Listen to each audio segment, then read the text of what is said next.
Greetings, people of YouTube.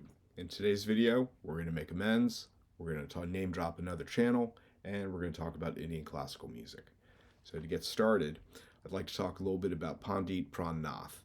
In my previous video on John Hassel, I'd name dropped some of the other experienced musicians and composers that Hassel had studied with, and I name dropped Pandit Pran Nath and completely butchered his name. So I apologize for that. Stunty was busting my chops over it in the comments section, deservedly so. So I thought today I'd start off with talking a bit about this record, Earth Groove, the voice of cosmic India. You gotta love that title. So period-specific artwork. You can kind of tell the silk screen Warhol influence on the cover. Very cool. Derived from the photo on the back cover. I don't know if you can make it count. I can't hold a record. There we go. And this recording is a vocal performance with minimalist instrumental backing. I believe it's got sarod and percussion. And it's made of 2 ragas. And the ragas are intended for meditative moods. One is intended for dusk, one is intended for dawn. The differences being slight variations in tempo, a little bit more aggressive percussion. Now remember, these records were recorded, there we go. These records were recorded before the advent of autotune, by a couple decades. So all the blemishes that are present in a live vocal recording are here, and it adds to the charm, it adds to the authenticity. This guy, and I can't speak to him with great authority, has very few commercial recordings, and he worked at this. This was a discipline. No different than in any other culture. And in Western culture, here's the record.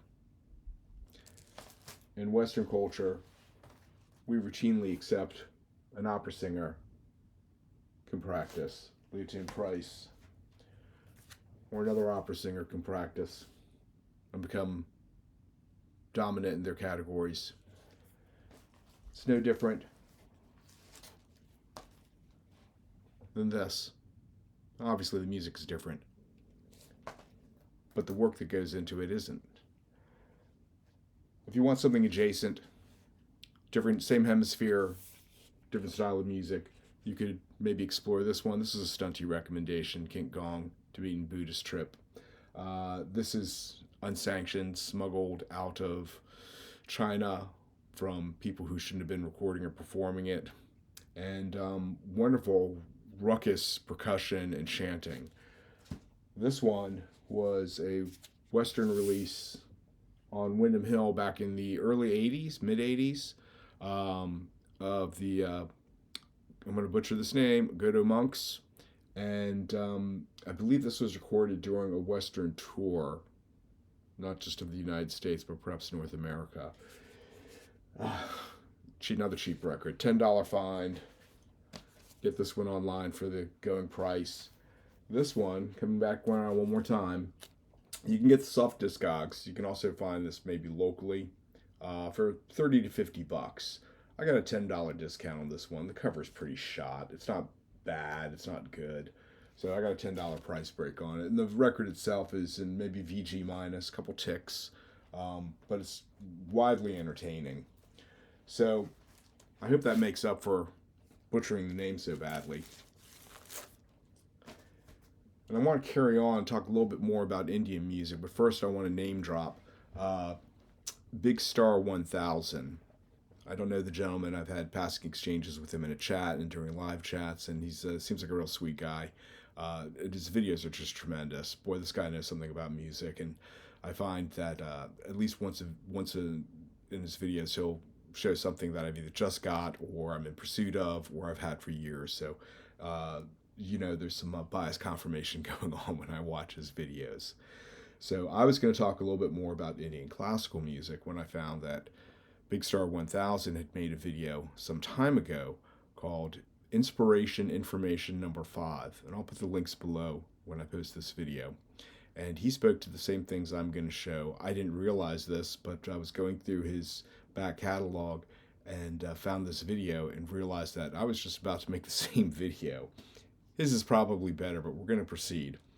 So let's talk about The Sounds of India with Ravi Shankar. Again, late 60s. Widely championed by George Harrison of the You Know Who's. This is electronically and rechanneled for stereo. Oh boy. So if you don't like the sound, flip the mono switch on your phono preamp. Fixes everything. What's nice about this is that there's a brief introduction explaining what the instruments are, what you're actually listening to. So remember, back then, the world was not as small as it is today, and so Western culture was less familiar with the instrumentation and the performance. This is an easy to find record, whether you want it on record or whether you want CD. There were a couple of them in this series. I had, I think, the second one, and it was pretty beat, so I flipped it because it was painful to listen to. It was just too worn out. Keep my eye open for a fresh copy of it. This is again gateway drug. Start here, and then you can go here. I keep doing this. Got to settle down with which way I go the albums. This is a classical recording. The composition, I believe, is by Shankar, conducted by Andre Previn. This is a classical piece. It also is easy peasy. This is a gateway drug. The arrangement is such where there's a lot of call and response between the sitar and the woodwinds. It's very welcoming. It's very nice to listen to. Beautiful recording. This was a big successful record in the classical music world. So finding it's not going to be too hard. You know, $8, $10, maybe $13 tops. Nice artwork. Gatefold with liner notes that you can read along to. Still enjoy this, but I've found after a couple years of having this, I don't enjoy it as much as I did when I first got it because I'm accustomed to it. And I then found this, Ravi Shankar and Zubin Mehta. And this is also another piece composed by Shankar, but in this case, it's a bit more ambitious, therefore a bit more rewarding. Really enjoy this. I gravitate more to this than the other one at this point, but I would still recommend the other one. This is lovely. All of these records are lovely. I wouldn't be showing them if they weren't lovely. But this one, I think I prefer at this late date to the other one, just because it's a bit more of a challenge. Not that it's atonal or noisy or work to get through. It's just that the composition is a bit more interesting. So in between those two, I found this, Yehudi Menuhin and Ravi Shankar. And I have an audiophile friend from India, and he's a number of years my senior. And I mentioned that I got this West Meets East record to him, and he was just over the moon. This is a splendid recording. The performances are exciting. They are different. You've not heard this before. The classical piece is a duet between Yehudi Menuhin and his sister Hepzibah. It's a Bartok piece. Where this record starts and travels and goes is just very impressive. So I can highly recommend this one. Again, none of these are bank breakers. You can get this one for maybe $10 or less. Angel EMI. So much to my chagrin, I subsequently found it's part of a series. So I looked into Volume 2, same price range, probably the same shop. West Meets East Album 2. This one I can strongly recommend. This one is just that much more adventuresome than the first one. The pieces just feel more cohesive. It just feels like it was done with a bit more intent. There's a third volume which is well reviewed, a little bit more expensive. I've seen it on Discogs for about $20 and up. I'm trying to score one locally, but I haven't found it yet. I would really encourage you to listen to this one. All of these are great. One's going to lead to the other. If you're into this, you're going to find your way in this one way or the other. You don't need me to recommend them, but I can encourage you. So then along my travels, I found Ustad Ali Akbar Khan, master musician of India, and he was a specialist in the sarod, not the sitar, as Shankar is. And again, like many of these recordings, this is 2 ragas for different meditative moods and times of day. Love the cover artwork. I saw this and I was like, wow. And this was minty mint. So again, nothing on the back sleeve. I can't make out the label without my reading glasses. There we go. Connoisseur Society. Again, I think there's a series of these. I've seen another one recently, and I haven't picked that up yet, but it's on my wish list. It's been sitting there for a while. Clearly, there's like me and 2 other people in this area that are looking for these records. Uh, this is splendid. It's very different from the others. It just shows to go the breadth of this culture and the music that it produced. Prior to finding that, and the reason I snatched that up so quickly is because I had found this. This is, again, with the left and the right. I apologize. Ravi Shankar and Ali Akbar Khan. This is a live performance with, who else is on this? 2 musicians. I don't know the gentleman. Ala Raka and Zakir Hussain. They're probably quite accomplished, and I know nothing about them. They're tabla players. This is a live performance. It's a journey. Apparently, they were great friends. I don't know much more about their relationship than that, but again, if you're into this, you're going to want to hear this one too. It's very different than the others. Again, live performance, you hear the ambience of the audience. The pieces are 20 minutes each. They're very ambitious. The tempo changes. It's very engaging.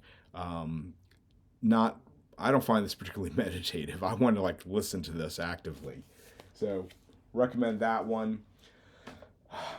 I should go back and mention real quick about the West Meets East series. Yehudi Menuhin was a longtime friend and advocate of Ravi Shankar, so he championed him in Western culture.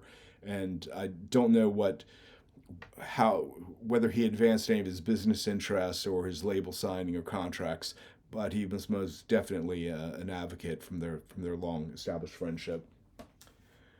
And then recently, I've had a bit of luck, and I've been buying up a set of records that I hope to speak to in another video from one of the local shops.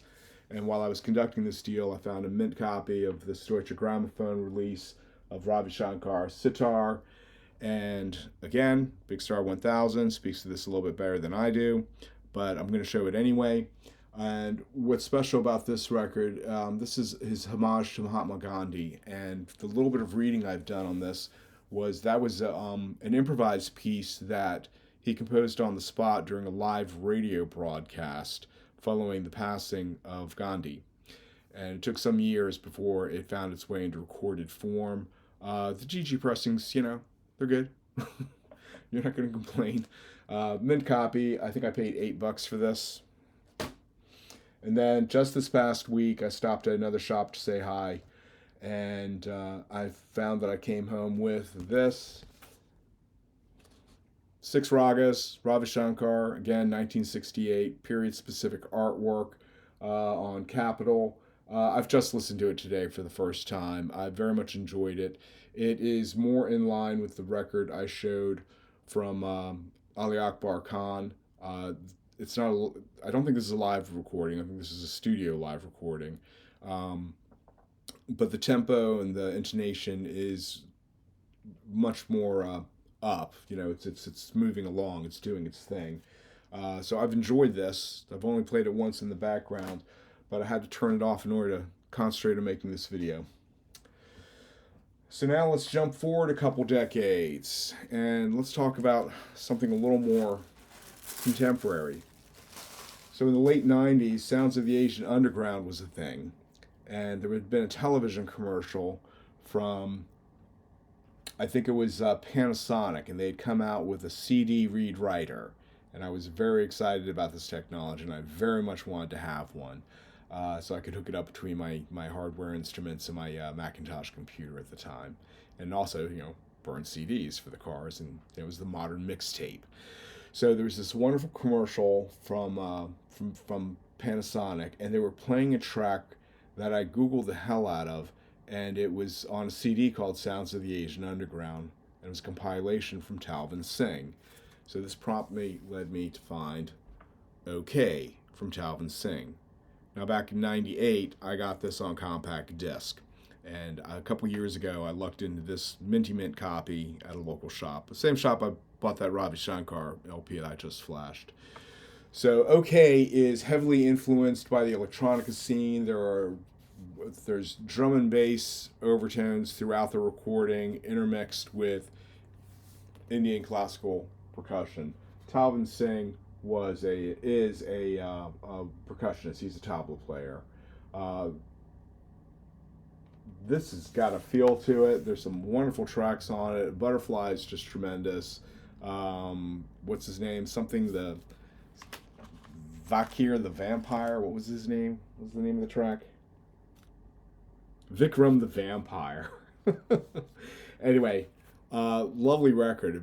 However you can find this, go find this. His subsequent records are maybe less successful than this. I've got a CD copy of Ha, which is a little bit more contemporary dance. That doesn't quite have the overextension of Indian culture on it, and it's an entertaining listen. I'm happy with it, but it's not this. Some of his other subsequent recordings that I've got are more ambient in nature, less dance floor, less beat orientated than this, and they're worth hearing as well. At the time I started listening to this, I was also buying CD samplers from Adjacent Music on Quango, which was an Island Records subsidiary. Those are very good. I was dabbling in 6 Degrees, that record label, and their compilations. That was a little bit broader in its scale. The one thing that stuck with me was the Kirsch Kale. I was listening to a lot of Asian Dub Foundation, and there's another band that's on the tip of my tongue, and I can't remember it, so I'm going to butcher the name, and we're going to just pass on that for now. These kind of records, this kind of fusion between East and West, old school and new school, and some of the recordings I showed from Zubin Mehta and Andre Previn, purists would frown on that type of recording, just as they do in many other disciplines. I find them very forward thinking. I appreciate the blending of cultures because the world's gotten smaller over the decades.